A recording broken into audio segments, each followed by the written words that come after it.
Dokter Tifa bikin gaduh, bukan bidangnya tapi sok komentari masalah Sri Lanka. Ditulis oleh Syardi dari sword.com. Di artikel sebelumnya, saya sempat bilang kalau ada orang yang komen soal krisis di Sri Lanka dan kemudian mencoba mencocok logikan situasinya ke Indonesia untuk kepentingan gaduh, baik secara terang-terangan ataupun secara tidak langsung. Dr. Tifauzia Tiasuma atau dikenal dengan Dr. Tifa juga ikut menanggapi mengenai situasi Sri Lanka yang kian memanas, apalagi penyerbuan terhadap kantor Perdana Menteri Sri Lanka, Ranil Wickremesinghe. Dr. Tifa lantas berharap keadaan yang mencekam di Sri Lanka tidak terjadi di Indonesia. Meskipun menurutnya presidennya sedungu apapun. Ini terjadi di negara dekat, Sri Lanka. Presidennya terbirit-birit melarikan diri. Saya berharap tidak terjadi di Indonesia, walau sedungu apapun presidennya, cuit Dr. Tifa. Sebagai info, ribuan pengunjuk rasa anti pemerintah di Sri Lanka menyerbu kantor Perdana Menteri Sri Lanka, Ranil Wickremesinghe. Penyerbuan kantor Perdana Menteri Sri Lanka ini dilakukan oleh massa demonstrasi beberapa jam setelah Wickremesinghe ditunjuk sebagai pejabat presiden yang baru menggantikan Gotabaya Rajapaksa yang diketahui melarikan diri dari negaranya. Mereka anggap Ranil Wickremesinghe adalah sekutu dari Gotabaya Rajapaksa.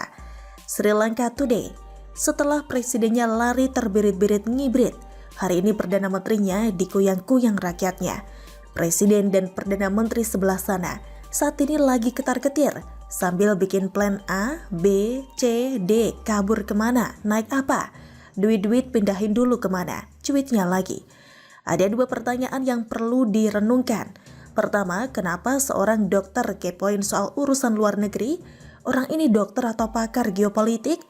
Ibarat ada seorang juru masak, tapi isi postingan medsosnya seringkali bertopik tentang investasi saham. Bayangin, misalnya Gordon Ramsay, chef terkenal di dunia, tapi akun YouTube-nya bahas seputar politik. Gak nyambung bro. Kedua, kenapa harus berharap semoga apa yang terjadi di Sri Lanka tidak terjadi di Indonesia? Tulisannya sih harapan agar Indonesia baik-baik saja, tapi maksud hatinya sih kemungkinan besar bukan seperti itu, kelicikan yang tersembunyi.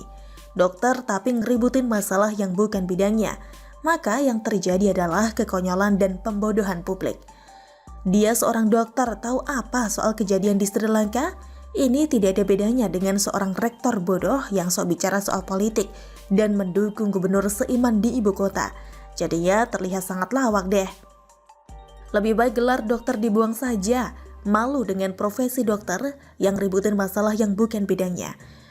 Bukannya lakukan riset untuk memajukan dunia kedokteran, ini malah jadi tukang nyinyir murahan.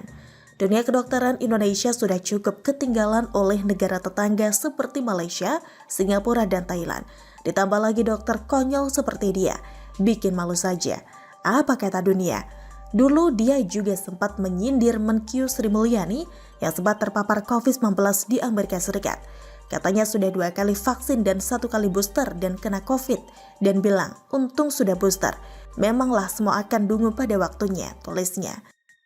Dr. Tifa katanya ahli epidemiologi klinis, tapi tidak paham prinsip dasar vaksin.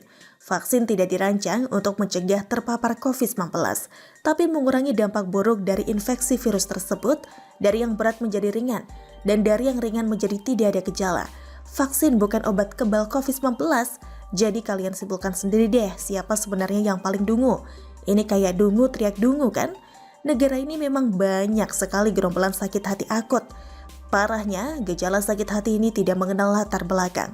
Bahkan orang yang katanya pintar seperti dokter atau rektor pun bisa bertindak dan mengucapkan pernyataan konyol.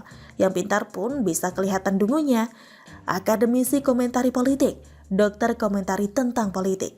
Ulama juga ada yang jualan agama demi kepentingan politik. Basisnya sama, yaitu sakit hati.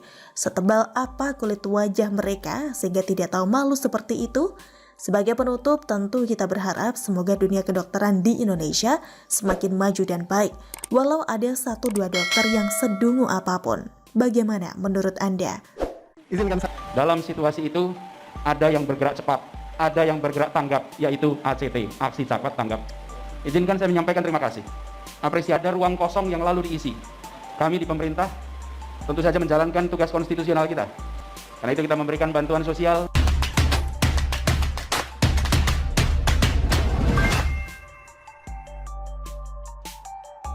Peluang Anies 2024 habis akibat bau amis filantropis. Ditulis oleh Anto Cahaya dari siwar.com. Seorang teman setengah bertanya sekaligus beropini panjang lebar tentang peluang Anies di 2024. Katanya Anies memang memiliki ceruk pendukung sendiri. Dan rata-rata pendukungnya datang dari kelompok yang tidak suka pemerintahan Jokowi atau lebih spesifik mereka yang benci kepada tokoh Jokowi. Kelompok ini konsisten tidak suka Jokowi sejak kemunculannya sebagai Gubernur DKI Jakarta di tahun 2012 sampai akhirnya puncaknya saat Jokowi maju di Pilpres 2024 sampai sekarang.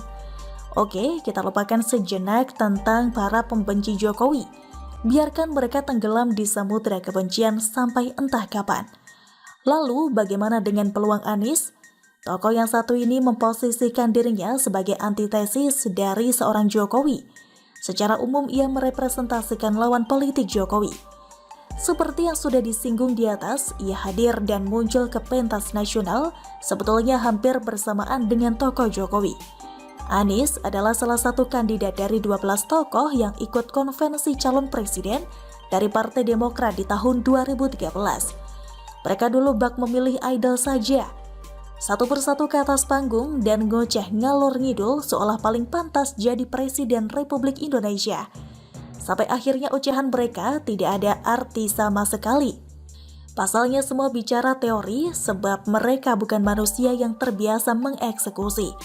Hanya umbar janji akan begini-begitu dan lain sebagainya. Sedang Jokowi hadir dengan bukti tanpa perlu berbusa-busa.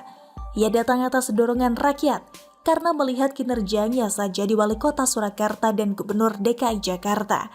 Singkat kata, acara idol model Partai Demokrat hanyalah gaya-gayaan yang sok-sokan western.